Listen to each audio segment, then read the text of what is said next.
Hello বন্ধুরা, আশা করি আপনারা সবাই ভালো আছেন। তো বন্ধুরা, আজকে সরাসরি আমরা টাচ বাংলা ব্যাংকের উপবৃত্তির আবেদনটা কীভাবে করে সেটা দেখাবো। আমার ডিসক্রিপশন বক্সে লিঙ্ক দেওয়া থাকবে, সেটাতে ক্লিক করে আপনারা সরাসরি ঠিক এই জায়গাটাতে আসবেন। এই যে আমি যে জায়গাটাতে চলে আসলাম, আমার ডিসক্রিপশন বক্সে লিঙ্ক দেওয়া থাকবে। তারপর এখানে আসার পর প্রথমে অ্যাপ্লিকেশনকারীর নাম, মানে যে আবেদন করতেছে তার নামটা ইংরেজি অক্ষরে লিখতে হবে। আরেকটা জিনিস বন্ধুরা খেয়াল করবেন, আপনার উপরে কালো লেখা যে অক্ষরটা সেখানে সাজেস্ট করবে যে আপনাকে কোনটা দিয়ে কী করতে হবে। তারপর এখানে তার জন্ম তারিখটা লিখে দেবেন। আর বন্ধুরা, আমরা এই দোকানে আছি তাই একটু সাউন্ডের সমস্যা হবে, তাই একটু ক্ষমাসুন্দর দৃষ্টিতে দেখবেন। তারপর এখানে ফাদার নেম, তারপর ডাইনে মাদার নেম, মোবাইল নাম্বার, তারপর হলো টোটাল ফ্যামিলি মেম্বার।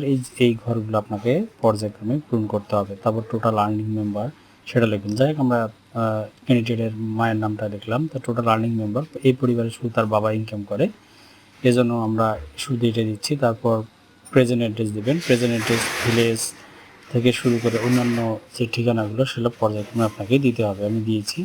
আর বুঝতে না পারলে আপনারা যখন কার্সরটা নিয়ে আসবেন, উপরে কালো অক্ষরের মধ্যে আপনার নির্দেশনা দেওয়া থাকবে, সেটা ঠিক সেভাবে এখানে বসাই দেবেন। দেখুন, সব কিছু এখানে দেওয়ার পর আমরা পূরণ দেওয়ার পর এখানে দেখুন সে হ্যান্ডক্রাফট কিনে সেটা এখানে উল্লেখ করে দিয়েছি। তারপর আপনার ইমেল অ্যাড্রেস, তারপর বর্তমানে সে কোথায় থাকে এগুলো দিলাম। তারপর হলো ইমেল অ্যাড্রেসটা আমরা এখানে দিব।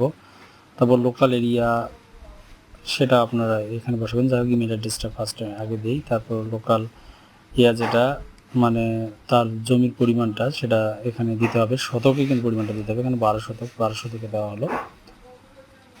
দেখুন, তারপর আপনারা একবার দেখবেন সব কিছু ঠিক আছে কিনা, তারপর নেক্সটে ক্লিক করবেন। নেক্সটে ক্লিক করার পর আপনার এখানে আসবে পরীক্ষার ধরন দেবেন। তারপর হলো পাসিং ইয়ার, কোন সালে পাস করলো সেটা। তারপর হলো বোর্ড, কোন বোর্ড সেই বোর্ডটা দিতে হবে এখানে।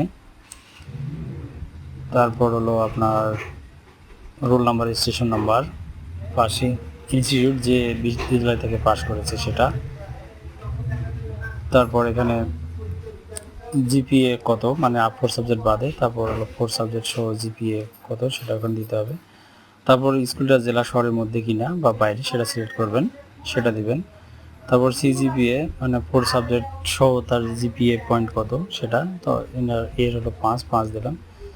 তার প্রেজেন্ট প্লেস অফ স্টাডি, সে বর্তমানে কোনো জায়গায় লেখাপড়া করতেছে কিনা সেটা দিবেন। যেহেতু সে করতেছে না তাই না NWA দিলাম। তারপর তার পিতার ইনফরমেশনটা এখানে দিতে হবে। ফার্স্ট টাইম এখানে দিতে হবে জীবিত না মৃত সেটা উল্লেখ করে দেওয়া লাগবে। সেটা দেওয়ার পর তার পিতার শিক্ষাগত যোগ্যতা কতটুকু সেটা দিতে হবে। তারপর এখানে তিনি কোন পেশার সাথে জড়িত আছেন সেটা উল্লেখ করতে হবে। যাই হোক, আমরা এটা উল্লেখ করলাম। তারপর এখানে তার পেশার চাকরিজীবী নাকি, এর পেশা হলো শ্রমজীবী, তাই শ্রমজীবী দিচ্ছি। তারপর এখানে আমরা কারখানা শ্রমিক না কোন শ্রমিক সেটা দিলাম।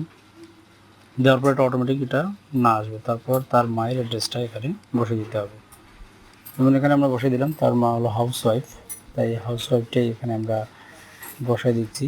এবং তার শিক্ষাগত যোগ্যতা বর্তমানে এসএসসি না এসএসসির নিচে কোনটা আছে সেটা আপনাকে এখানে দিতে হবে। যাই হোক, সেটা আমরা দিলাম। গৃহিণী দিলে কিন্তু বাকি সব আর অন্য কিছু কিন্তু এখানে দিতে হবে না। তারপর এখানে do you have any brother, তার ব্রাদার সিস্টার যদি থাকে তাহলে দিবেন, তার যেহেতু নাই তাই দিলাম না। তারপর এখানে তার বাবার ইনকামটা কত সেটা এখানে আমরা উল্লেখ করে দিলাম। আপনারা ইনকামটা অবশ্যই এখানে ভালো করে জিনিসগুলো পরে জিজ্ঞাসা করার পর কিন্তু এখানে দিয়ে দেবেন। তারপর নেক্সটে ক্লিক করলাম। তারপর সে গভর্নমেন্ট স্কলারশিপ পায় কিনা সেটা দিবেন। সে যেহেতু পায় না তাই না দিলাম। তার এটাও না দিলাম, তার ভাই বোনও কোনো স্কলারশিপ সরকারি পায় না। তারপর এটা হলো মেইন জিনিস, এখানে আপনার ছবিগুলো আপলোড করতে হবে, নিজের ছবি, বাবার ছবি, মায়ের ছবি, এসএসসি মার্কশিট ও এসএসসি প্রশংসাপত্রটা। দেখুন, আমরা যথারীতি সবগুলো কাগজ এখন এক এক করে স্ক্যান করে নেব। আর বন্ধুরা, এগুলো নির্দিষ্ট সাইজ আছে, যেটা আপনার আপলোড করার উপর সেই জিনিসটা লেখা থাকে, সেটা ভালো করে দেখবেন। যাই হোক, আমরা আগে ফার্স্ট টাইম আবার সব কিছু জিনিস স্ক্যান করে নিচ্ছি, আপনারাও এভাবে স্ক্যান করে নেবেন। স্ক্যান করে নেওয়ার পর দেখুন আমরা একদম উপরে লেখা আছে ছবিটার সাইজ জিপিজি, পিএনজি, বিএমপি হলে হবে, এবং হাইট কত হবে, এবং ন্যূনতম ছবি 150 কেবি নিচে যেতে হবে। এবং এখানে হাইট দেওয়া আছে ন্যূনতম হলো এখানে থেকে 700 থেকে 800 পিক্সেল হবে হাইট, এবং এর ওয়াইড হতে হবে 500 থেকে 600 পিক্সেলের মধ্যে, দুটোর মধ্যে একটা হতে হবে। তারপর ধরুন ছবিগুলো যথারীতি আমরা সিলেক্ট করবো এবং এখানে সাইজ দেওয়ার পর যাদের সাইজ করতে সমস্যা তারা এখানে অনলাইনে একটা সাইট আছে, সে সাইটে গিয়ে আপনারা ছবিগুলো কিন্তু রিসাইজ করে নিতে পারবেন। দেখুন এখানে রিসাইজ করার পর এভাবে আপনারা আপলোড করবেন না।